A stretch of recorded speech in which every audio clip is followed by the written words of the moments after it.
Onde exatamente no inferno de Dante a alma de um homem como o Galsal encontraria seu lugar? Bom, vamos fazer aqui uma espécie de investigação forense da alma, para localizar o lugar preciso dele dentro daquela arquitetura moral toda complexa do inferno. E o ponto de partida tem que ser a própria confissão dele. Quando o Gal se autoproclama a injustiça, isso aí não é só uma frase de efeito de vilão, não. Na lógica de Dante, isso é quase uma confissão teológica. É uma declaração que define a essência dele e, no fim, sela o seu destino.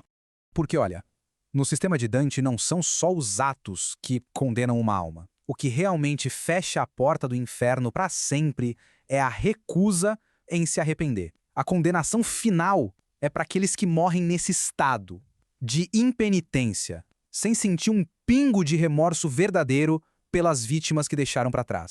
E aqui está o ponto crucial da coisa. O sofrimento final do Gal não foi contrição. Não foi dor pelo mal que ele causou para Nina, para Elizabeth Weber, para Joey. Foi atrição. Foi um lamento egoísta, sabe? Um ódio visceral por ter sido traído e descartado pelo Kian. Ele chorou por si mesmo, não pelos outros. E essa falta de arrependimento genuíno desqualifica ele para qualquer outro caminho que não seja o abismo. Imagina só, no inferno, a alma não para no primeiro círculo que encontra pela frente. Ela cai, puxada pela gravidade do seu pecado mais definidor, da sua falha moral mais profunda. Quer dizer, um assassino que também é um traidor não fica lá no círculo da violência, ele continua caindo. E a descida do Gal começa. Ele passa pelos portões da cidade de Dit, o inferno interior, e chega no reino da malícia. O primeiro lugar que poderia abrigar ele é o sétimo círculo, onde os violentos fervem num rio de sangue. Só que a alma dele não para por aí. A violência do Gal nunca foi só brutalidade sem sentido. A morte da Elizabeth Weber, por exemplo, não foi um ato de raiva. Foi uma ferramenta cirúrgica de tortura psicológica, feita sob medida para quebrar o espírito do Joey. Quando a violência serve a um propósito mais sombrio, a alma continua descendo. E assim ele chega ao oitavo círculo, o Malibouge, um lugar cheio de valas e tormentos para quem cometeu fraude. Ele até poderia se encaixar aqui, né? Como um conselheiro fraudulento que guiou os outros para a perdição em nome do Kian. Mas a fraude dele foi mais específica, mais íntima. Ele não enganou estranhos. Ele enganou e destruiu as pessoas com quem ele cresceu, seus irmãos de orfanato, o Dante e a Beatriz. E quando a fraude ataca esse laço sagrado da confiança, ela vira uma coisa muito pior. Vira traição. E o peso disso arrasta ele ainda mais para baixo. E então a gente chega ao fundo do universo, o centro gravitacional de todo o mal. Este é o destino final. Um reino de silêncio e frio absoluto. Um lugar onde o calor do amor, da lealdade, foi completamente extinto. É o domínio daqueles que usaram a inteligência, o cálculo frio, para violar a confiança.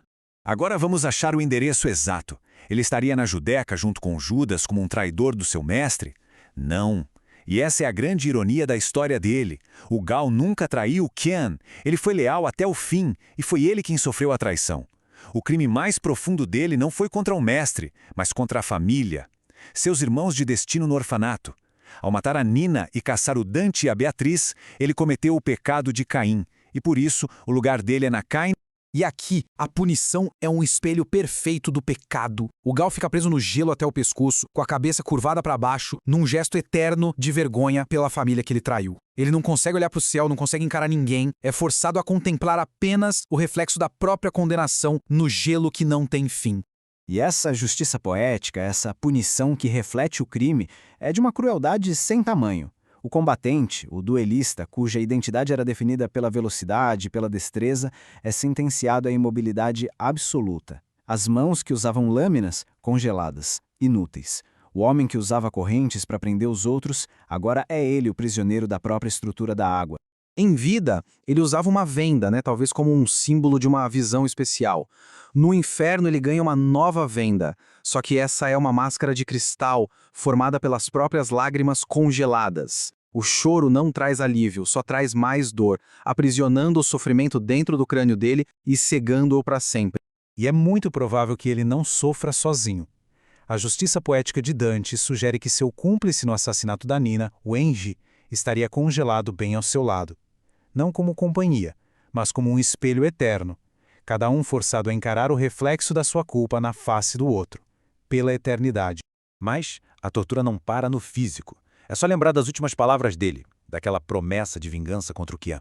No inferno, essa paixão não morre, ela se fossiliza, vira o único pensamento, o único sentimento que resta. E este é o requinte da crueldade psicológica. O Qian, se for condenado, provavelmente estaria na Judéca, a poucos quilômetros de distância, no mesmo lago de gelo. O Gal saberia que o seu traidor está ali, tão perto, mas a sua imobilidade absoluta o impediria de alcançá-lo. A vingança, que foi seu último motor em vida, se torna sua fome eterna e insaciável. Então fica a questão, né? Para um homem como Gao Sao, paralisado para sempre, com o alvo do seu ódio tão perto, mas tão longe, qual é o verdadeiro inferno? É o frio que queima a carne ou é o fogo do ódio impotente que queima a alma pela eternidade?